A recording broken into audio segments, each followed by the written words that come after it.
Eat Sleep has always built products designed to be almost invisible because we want to have as little impact on your habits as possible. We don't want you to have to learn to That's do really new important things, though, which is because really I think, important. Most people that churn, that stop using wearables, they put them in their charger one day and Yeah. it stays in the charger forever. Yes. And that's how people stop using them. Hello, everybody. This is Tetsuro. I'm here at the Sleep offices. This is another episode of our off-topic video interview series. Today, I'm very excited to be joined by Max, the CTO at Sleep. Max, thank you for coming in. Thank you for having me. And thank you for allowing us to come in at the Sleep offices. Of course. I'm Max. I'm the CTO of Sleep. I'm also one of the co-founders. And I'm glad to have you here. I hope I can answer all your questions of startup struggles and sleep. Amazing. So, can you tell me a little bit about who you are, and what you do, and then what Eat Sleep is? So let me start. Where do I start from? From the beginning. I've always been a founder my entire life. I was born and raised in Italy from a family of scientists, and when I was a kid, I thought my career was going to be. I thought I was going to be a physicist, but I discovered software when I was a kid. I thought myself, I met a couple of friends that were in the same, interested in the same things. And so I started my first company right after high school. Oh. After a couple of years, I dropped out of college and ended up going with it. I've been a founder ever since. And this is all in Italy, or did you come This here? was in Italy. That company actually grew up a little bit. We ended up expanding and we opened an office in San Francisco. Amazing. So I moved with part of the team. And then in San Francisco, I started I did another startup. And then I ended up starting Eat Sleep with Matteo and Alex. Amazing. So what is Eat Sleep? So Eat Sleep's goal is to build technology that helps you get more out of the time you spend sleeping every night, essentially. We always had two very clear goals. One was to optimize your sleep. We want to take you to optimal sleep. We want to take sleep from something that used to be considered almost like a chore, something that you have to do, into turning it into a tool that you can use to be more productive, to have more energy and feel better and happier every day. And the other goal is to monitor your health. So our belief is that continuous monitoring of health should exist already, and it doesn't exist because of a number of things. Like the technology is there, but we believe the right form factor is the bed, because every single human being goes back to bed every night, spends many hours perfectly still and in a very controlled environment. And we believe that that's the right place to monitor health data. Got it. So the current iteration of the product to do all those things is a mattress. And it's sensors built into the mattress. Yeah, it's actually a cover that goes over a mattress. So you can keep your existing mattress. We have, especially in later iterations of the pod, we have been focusing a lot on minimizing the impact on the comfort of the mattress, because we realized that people that buy our products are not people that are looking for a mattress. They are people that want to optimize their sleep. Right. And forcing them onto a specific mattress or impacting the comfort of the mattress that they have already purchased and they've selected was going to be a barrier. So we have spent a lot into removing that. Got it. And then who are some of the folks that currently use Eat Sleep? It's interesting because, like, if you look at our ads or our marketing, it looks like every Eat Sleep user is a pro athlete. Yes. I mean, we have some in the back here as well. We have some in the back. Yeah. We definitely have a lot of athletes on our product. And the reason is that obviously athletes are always trying to extract the last 5% Yes. to get to the optimal performance. And obviously sleep. They all know sleep is such a huge part of their Exactly. performance. Sleep has always been a huge component in for athletes to perform as best as they can. But a lot of our customers are people that are software engineers, founders, just people that understand that they are finally part of this movement that understands how important sleep is, and that understands that sleep can be a tool that you can use to be better every day, right? Right. So yeah, today obviously like our audience is mostly technology early adopters or people that follow tech personalities, because our brand is very well known in Silicon Valley and it's very well known with tech influencers, let's say. Amazing. In terms of like some of the features that the A-Sleep product has, I think heating, cooling Yeah. is definitely one of it. But what can you summarize some of those? Yeah, there's a big guiding thing. Like you can classify them under two sets of features. One is obviously our sensor array and the sensors that we use to monitor your health, your biometrics, and measure your sleep. We have been improving and refining that set of features since we first started building the product. So our first prototype was, let's say, around 10 years ago. Oh, wow. So it's been a lot of work integrating very advanced sensors, very sensitive sensors inside and make them disappear essentially inside your bed. The other set of features is our environmental control. So from day one, we thought we have to build a product that doesn't just give you data. There's a lot of wearables that don't take action. So they give you a lot of data. And this data they're becoming more useful today thanks to AI and more advanced ways of interpreting them and using them. But in the end, they're essentially just giving you advice. Right. We always knew that if we wanted to be successful, we had to take action and we had to take those data and control the environment to actually directly optimize your sleep. Right. So for environmental control, we started with controlling temperature because we realized that there was a big gap. And you started with heating first, and then you added cooling later, Yes. right? Our Gen 1 product was heating only.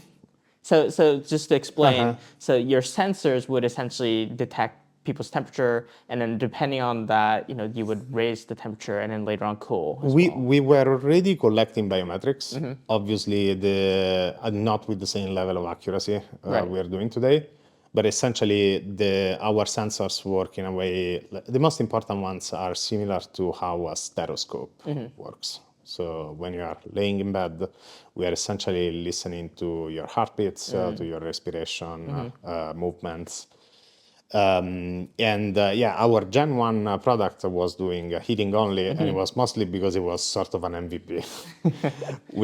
It's a lot easier to warm things up than to cool them down. Yeah. We knew that cooling was going to be our real product market fit. Because beds are very well insulated. Yes. So and they get hot over time, right? Yeah. And you wear a blanket or a duvet not just because of temperature comfort, but also because you want to feel protected. Right. So we knew that cooling was going to be the big thing, but obviously in the beginning we didn't have funds, we didn't have an engineering team. We decided to go with the MVP. And an interesting thing is that if you watch our launch Indiegogo, we started with an Indiegogo campaign. We knew that cooling was so important that we never mentioned heating directly. We always said that we managed the bed temperature. And then in 2018, we launched the pod finally with cooling for the first time. Amazing. And we started with temperature because we know it's one of the factors that has the broadest impact on the largest distribution of people. Got it. You solve not only the problem of individuals, but also a lot of couples are constantly struggling because of temperature preference differences, and also because through the night your body changes temperature based on your circadian rhythm. It's like when you are unconscious, when you are sleeping, you're like you need to essentially like you don't have a way to control temperature yourself. Right.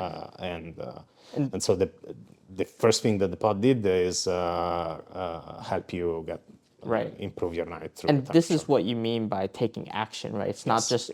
just feeding you the data of like what your temperature was, how it changed. It's actually making tiny adjustments Correct. and figuring out what is the optimal state you Exactly. should be in while you're sleeping. Taking action means that when you buy a wearable, for example, you start using it, you collect data, it gives you some advice, then you have to do a lot of work to Right. get some benefit. Right. With the pod, you purchase the product, you make the investment, you set it up, you go to bed, and your sleep improves. Yeah. Like, that's incredible. that's the difference, right? Amazing, amazing. And in terms of like, I think it's not just like if your temperature like goes down like 5 degrees, then like it like raises the mattress goes up 5. It's you make tiny adjustments all the time. It's not that simple. Yeah. There's a number of things. First of all, your body thermoregulation changes depending on the phase of sleep you're in. Especially to be able to get into REM sleep, you need to be in a very temperature stable environment, because when you are in REM sleep, your body is not as good at controlling temperature. So as a sort of like evolutionary safety feature, if your thermal environment is not stable enough, you're not going to get REM sleep. Interesting. So that's one of the factors. Your core temperature changes through the night, drops while you get in the middle of the night, and then in the morning your metabolic rate accelerates again, so your core temperature goes up, and that changes what are the ideal temperatures for you to feel comfortable. And obviously there are various like factors that change through the night, and there's also a lot of factors that change day by day. Right. Both environmental factors, but also things related to how much you exercised, what you had to, like your diet, like if you had a few drinks before going to bed. Right. That's going to have a big impact on.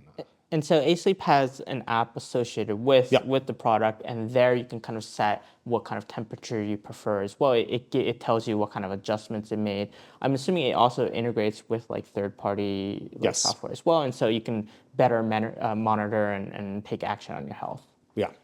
So the app is our number one interface. Like we've been, the Eat Sleep has always built products designed to be almost invisible, because we want to have as little impact on your habits as possible. We don't want you to have to learn. That's really important though, because I think important. because like if you're wearing wearables, you have to like you have to remember to wear it all the time. You have to like charge it. You have to do all these things. Exactly. It's your new habits.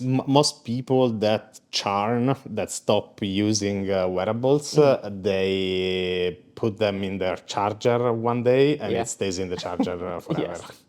Yes. And that's how people stop using them.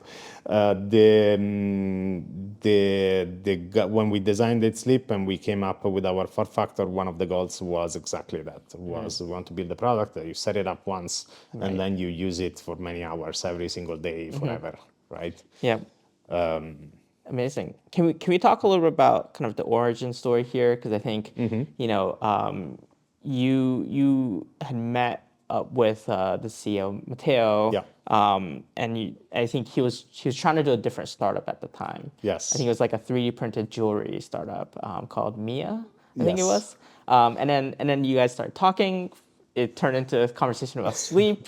Can you So, like what do you with remember Matteo, about that? we became friends while I was running my previous startup that then got acquired, doing a completely different thing. We became friends. We always wanted we knew we wanted to do something together. So we started experimenting with a few ideas. I remember at some point we even looked into making credit card for group purchases. We looked into very different Got things, it. and at the time, 3D printing, especially not at the hobbyist level, at the industrial level, was becoming something that was improving a lot, and it was becoming easier to do 3D printing at scale. And so Matteo and Alex had this idea of doing, which was a really cool idea, honestly, of doing like a jewelry startup that could bring customization Right. back into jewelry compared to like modern mass-produced jewelry by using 3D printing. And so they tried to convince me to build this essentially like a online 3D modeling tool to help people customize their jewelry. Yep. And let's say that it was not high on the list of the most exciting thing. Yes. So that was one of the ideas. No, the idea about Eat Sleep came about because Matteo had always been obsessed with sleep. First of all, because he had some struggles with sleep, but also because he's always been an athlete, and so he always knew how important sleep was, and he wanted to do something around sleep. So one night we were out to dinner and we started talking, and I don't remember the conversation exactly, but. There was something like at the time there were a bunch of trends happening. It was 2014. There was Fitbit was starting to grow. Yep. There was at the same time Internet of Things was starting to become a Yes. trend. Yes. So there was Philips Hue. Yep. There was Nest that I believe had just been acquired by Google. Right. For an ungodly amount of money. Yes. And if you think about it, like there are a few things that are connected to for example, what Nest was doing, they were taking something that has always been inside the house, an unsexy product Right. that people are used to interact with every day, and they were injecting technology into it to give more value Right. to people without having to teach them new stuff, right? A lot of the idea behind Nest was the idea of like taking your interaction of increasing and lowering the thermostat to program it automatically, right? And if you think about it, the idea of 8 Sleep started from that sort of core of wanting to put technology inside the bed Right. because everybody goes back to bed every Right. night, right? And all the ideas about automating it as much as possible is because we want to remove that type of friction Right. of having to program something or having to interact with it to get value out of it. So that's pretty much where the idea came out. Amazing. I want you to tell one more story from the origin side. YC. You guys went through YC, but you guys didn't get in once, and then you got in the second time. Yeah, we tried a few times. How did you get in the second time? I know this story's been told, but yeah. I Yeah, definitely wanna hear yeah, it. of course, I'm super happy to. So at the time we had done an Indigo campaign, so we had some traction. Like the Indigo campaign went pretty well. Right. We were designing the actual products for manufacturing. We had this demo in our office was a 1-bedroom apartment where actually Matteo and Alex were living. Testing the product. Testing the product. And we had this demo that we had set up where we had these early prototypes of the sensor, and we had obviously to show we wanted to show an experience. We wanted to give it a little bit of wow factor. Right. If you have to demo to an investor or to a potential customer, you cannot tell them, yes, sleep here, and you'll see that you'll sleep better. So we had integrated it with, we had heating, we had integrated it with a bunch of like IoT devices. So for example, when you would get in bed, we would dim the lights of the room. We would show real-time sensor data on a TV. It was set up in the bedroom. We finally managed to get the YC interview, and we prepared for the interview the night before, you can imagine. Yes. But but we realized that every single person we pitched our idea to told us, "You guys are crazy. This is never gonna work." Yep. So we thought, okay, the interview will probably not be enough. We want them to experience this. Right. And so what we ended up doing is we rented a truck. I don't remember if we bought a mattress or if we actually took the mattress of the bedroom. We had to set up like a mobile networking setup because a lot of the products we were using were either Wi-Fi Right, or right. wired. So we ended up power supplies because it was a prototype. So we ended up going to the interview with this truck. we arrived sometime, like probably very early. I don't remember. We set up an entire bedroom in the hallway of Wow. of YC. With mattress lights and so we entered inside. We did the interview, which went fairly well.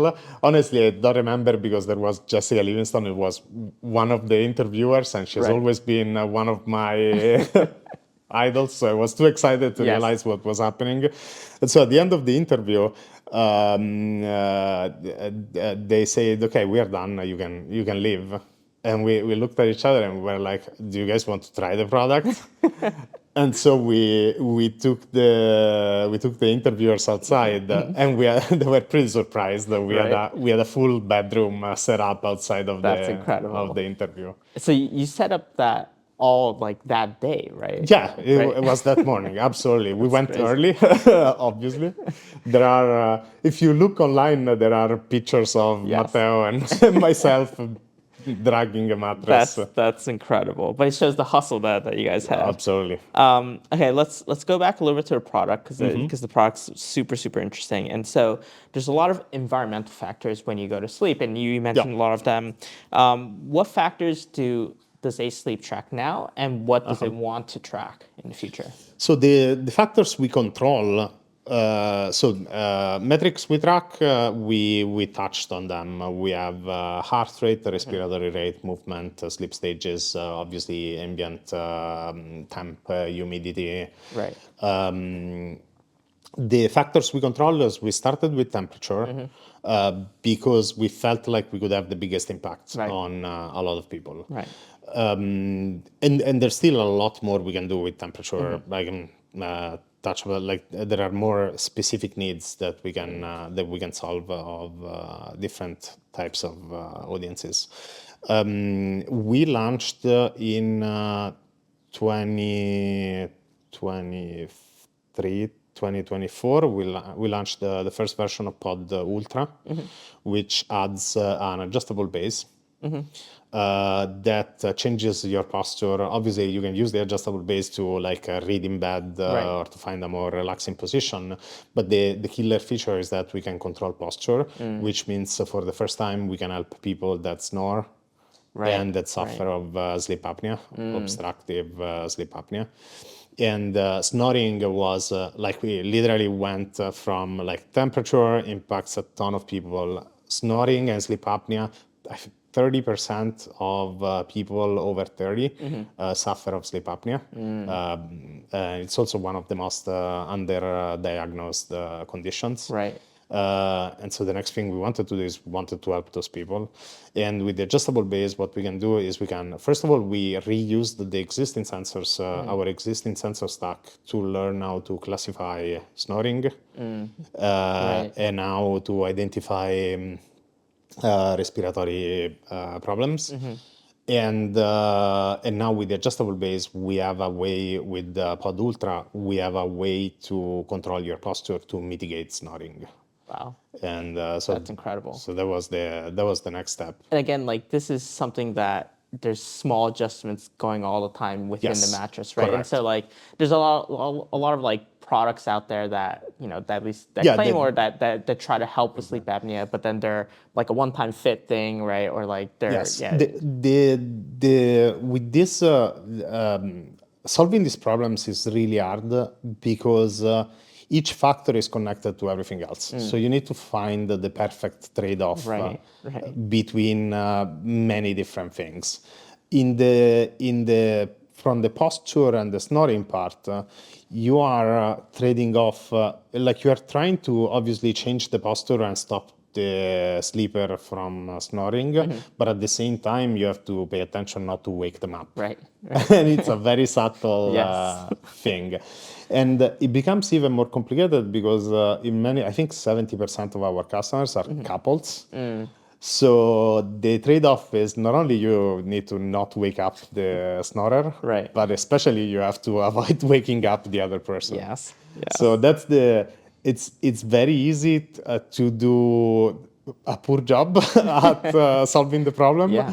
It's really, really hard to do it well. Right. And it's a very fine line, and this is true both for snoring and temperature. Obviously, Right. like as the similar conditions. The optimal temperatures for sleep not always are the optimal temperatures for comfort. Right. And you need to find the right trade-off between those two. I mean, can you talk a little bit about some of these hardships? Like, what's kind of been like some of the biggest failures so far that you guys have had to overcome?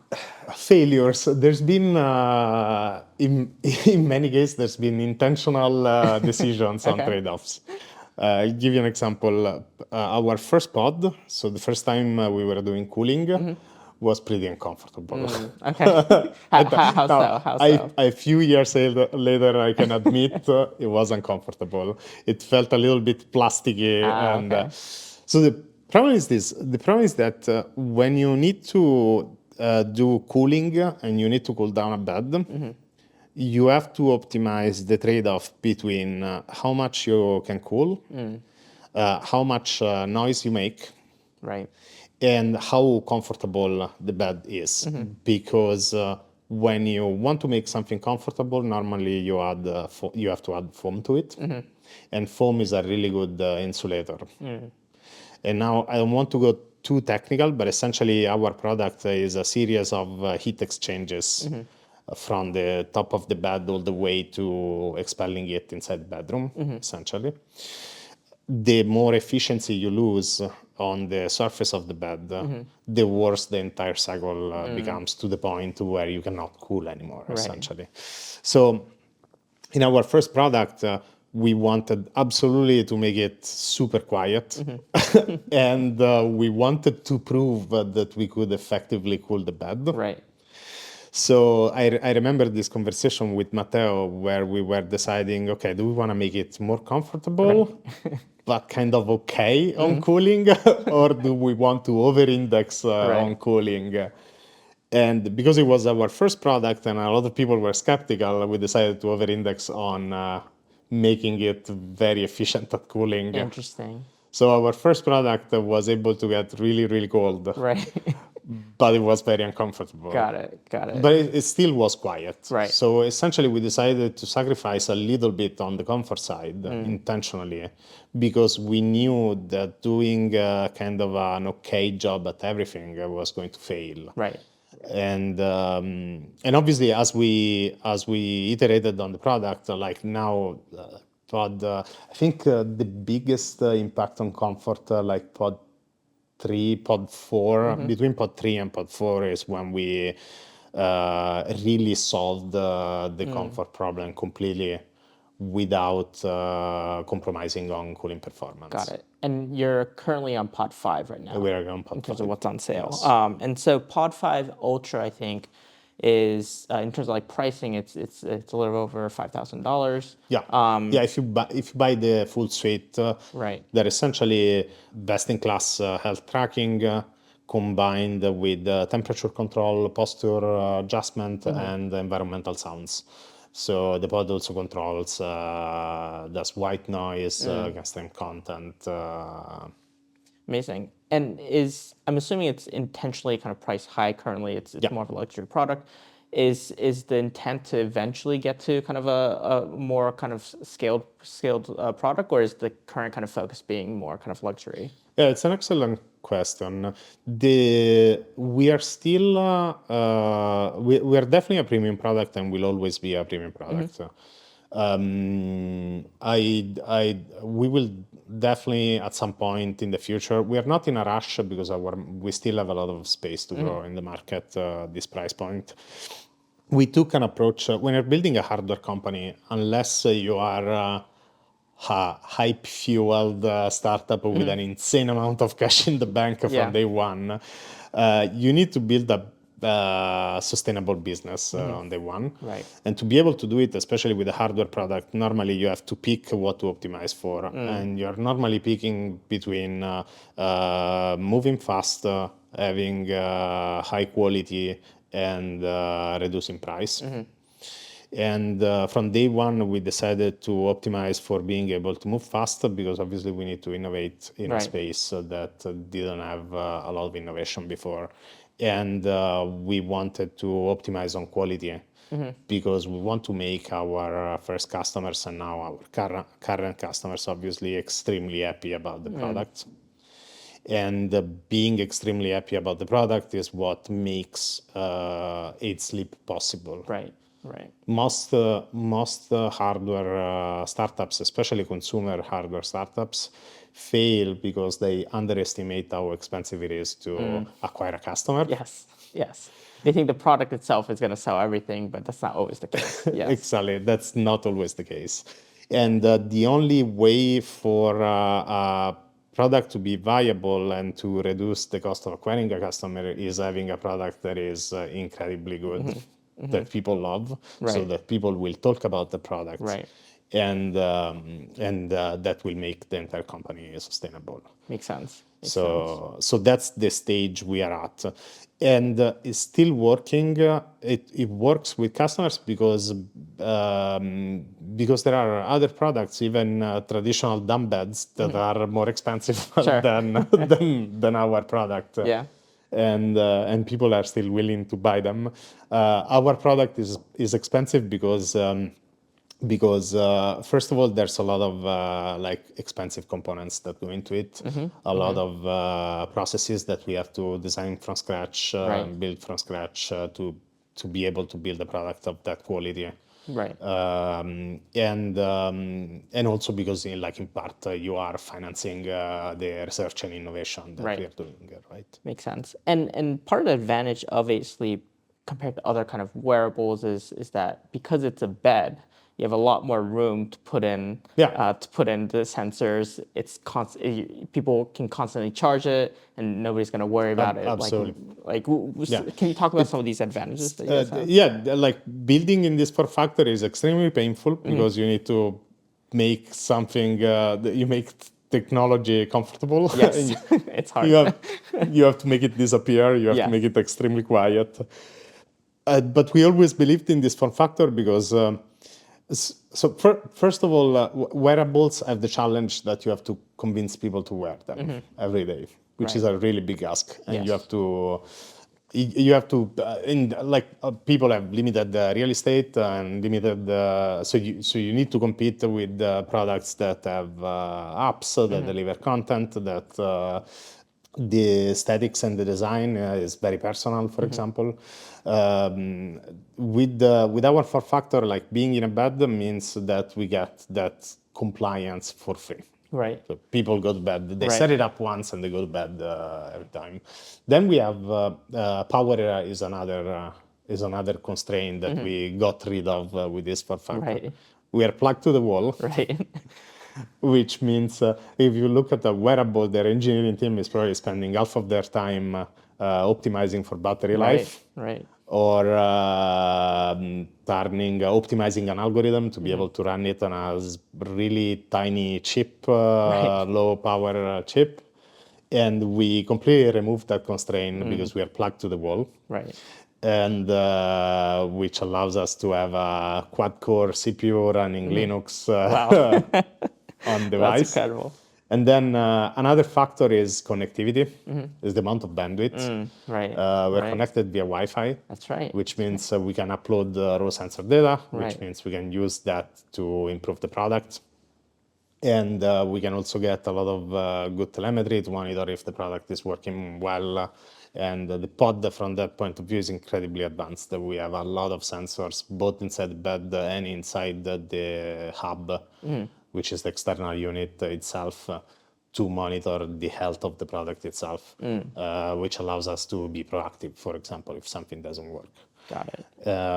Yeah. So and then like obviously the big thing is of course volume, price. Right.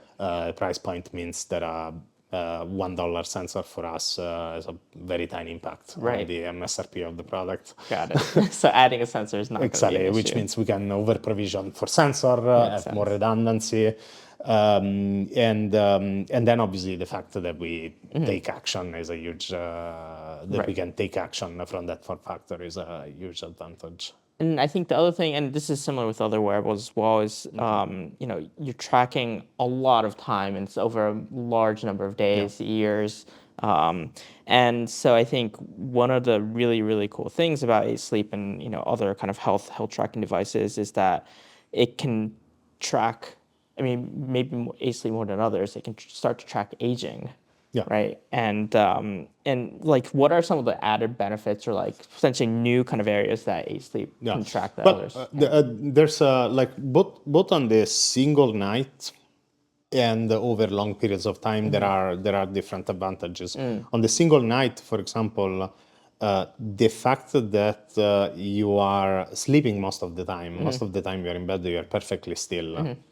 It means we can have many hours of extremely high quality, high accuracy data through the night. Right. So a strategy that really works for us is giving up some of the availability of a measurement, which means giving up a few minutes of data through the night, because we don't think those data are going to be as accurate as they could be. Right.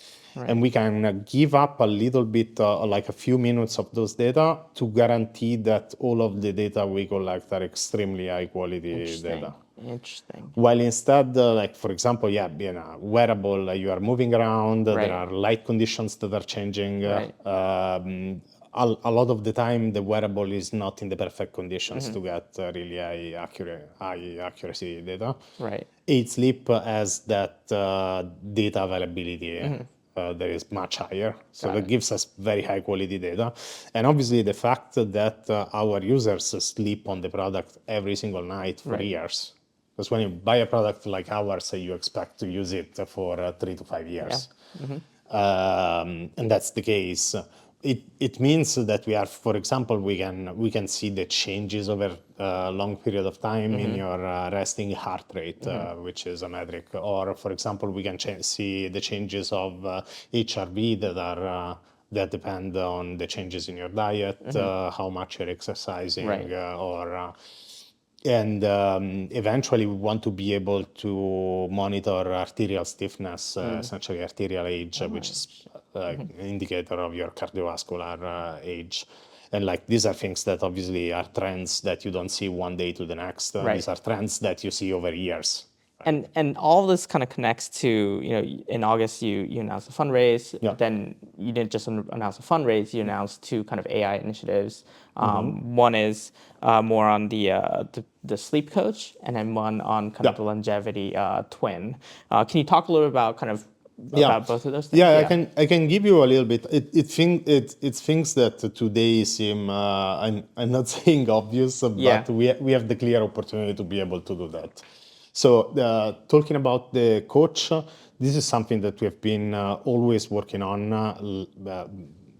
Sleep has used machine learning techniques as part of the core product experience from day one. Because of the nature of what we do and because of how personalized sleep is. The sleep coach is essentially the next iteration of autopilot, which our users know. Autopilot has been essentially controlling all the is the part of the software that uses your data to automatically control and optimize the various environmental factors that we control. And essentially, the sleep coach is the next iteration of that. It gives us, especially like using modern LLMs and modern models, allows us to, first of all, analyze extremely heterogeneous types of data, which means, for example, we can now we're integrated with Apple Health and Google Health Connect, so we can collect data of your activities during the Right. day, and we can take those data into account when we are making decisions for the night of sleep. And it also gives us a more natural way of explaining users why autopilot did something, or taking user feedback, either like written direct user feedback or user feedback taking like other signals, unstructured data, into taking decisions of how to approach that night. Right. So, that's the sleep coach Right. part. For the twin, the idea is this. The idea is that because we have all this data and we have these trends over a long period of time, we can get a pretty good picture of what your health is going to look like. And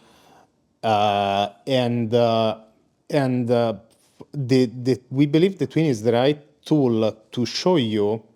I touched before how hard it is to give advice to people or teach them habits or Yes. stuff like that. We believe the twin can be the tool not only we can use to predict how the changes that autopilot makes are going to what the impact is going to be on your long-term health, but also we want to be able to show you in a very direct way what impact your habits Yes. of today or a change in habits can have over the long term. And that's important because humans normally don't take actions on problems unless they are Unless it's right in front of them. unless they see it's it. right in front of them. And so this agent, this longevity twin, it simulates your health. Yes. Like 10 years, 20 years in the future, Yes. essentially. And so it'll tell you like these actions that you're taking are going to have this impact on your health. Right. And we're working on ways to visualize it. We're working on ways to show you essentially what you could be if you changed this small thing every day. That's right? incredible. Which is part of what our idea, like if you, when we actually in 2018, when we launched the pod, we rebranded and we came up with this concept that sleep is fitness. It's because sleep is something is similar to fitness. Like there's not one thing that you can do today and your sleep Right. is suddenly going to be great. Right. Like there's a like a lot of small habits that you have to consistently apply Right. if you really want to get better and better, right? Got it. And I think Sleep also is trying to kind of change the branding of sleep itself, right? Yeah. Because sleep often is considered kind of like you're like super lazy for like sleeping all the time or like, Absolutely. yeah.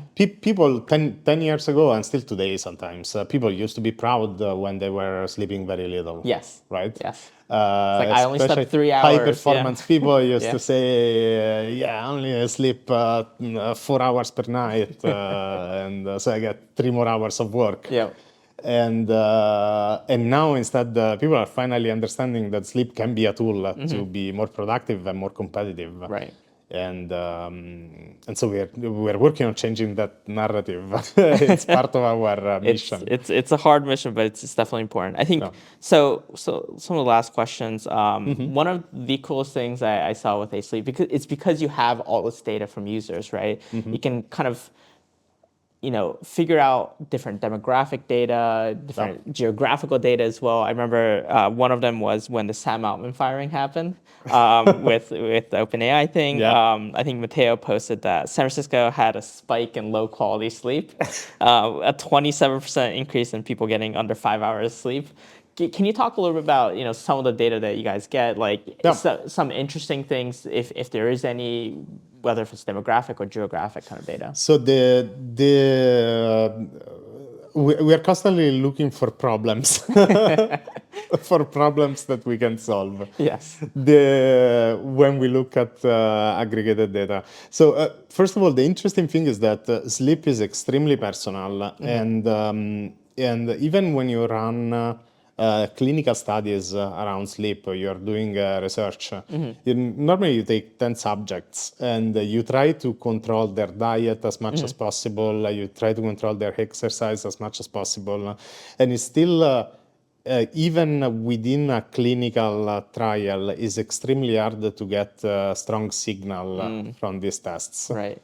Because there are so many confounding factors around sleep. So you start seeing trends only when you have a really significant amount Yes. of of sleepers. And this is one of the things that allows us to evolve autopilot quickly, for example, is that by having hundreds of thousands of people sleeping on the product every night and being able to control the environment allows us to literally run tests and run A/B tests to validate if an approach is better than another. The interesting trends, the number one thing is that we have been looking at is the impact of different stages of the life on sleep, which might seem obvious, but people, new parents, for example, the impact on sleep of having a baby Yes. is everybody talks about it. Yep. Is much worse than people think. Okay, wow. It's absolutely brutal. Another thing we are directly looking into, and we recently released our first feature to target that problem, is hot flashes for menopausal women or premenopause. They can be pretty brutal and they're extremely disruptive to sleep. So that's why we recently launched a feature that tries to address that. There's a lot more we want to do in that space. Amazing. Because we can significantly improve. Yeah. Obviously, it's not a demographic that is as big, especially in our users, as our initial broad approach at temperature. But this is such a big problem for those people. Definitely. And we have all the tools to fix it. Then in general, we notice what are the habits that have the biggest impact on sleep. Like, for example, getting out of bed late during the weekend has a disproportionate bad impact on sleep. And the root cause is that essentially you are jet lagging yourself every weekend. And it's one of the reasons why Mondays are horrible. Interesting. Okay. because you sleep late. It's because you wake up 1 to 2 hours later during the weekend, and yes, you recover some of your sleep debt, but that shifts your circadian cycle, and it takes 2 to 3 days to recover. Got it. So that's why Mondays are sluggish. Okay, it's one of the reasons. It's a good reason. So lastly, what's one thing you do to kind of help make your sleep better beyond sleep? For my personal sleep, it's a great question. Sometimes I try to stay very consistent with my wake up time. The thing I mentioned about the weekends, for example, I'm an early bird, and for me, something that is really important is my diet before going to bed. I realized that was having a really bad impact on my sleep. And then I approach sleep I prepare for sleep every night. So before going to bed, I have my routine. 1 hour before going to bed, I take a shower. I try to relax. I try to stop thinking about work, even though some of the things that give me keep me excited about my daily job is when I'm working on a really hard problem, and I love honestly falling asleep thinking about the problem I'm working on. Right. But you try as much But as I possible. try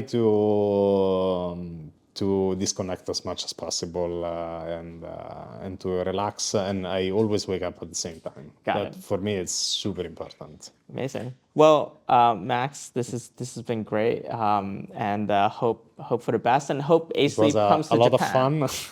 I do wish that A-Sleep will come to Japan soon. Yeah, if you do, we'll love to help out. And I know there's going to be a lot of Thank you so much. a lot of views waiting for you to come here. So Thank you so much. amazing. Thank you. Thanks for having me.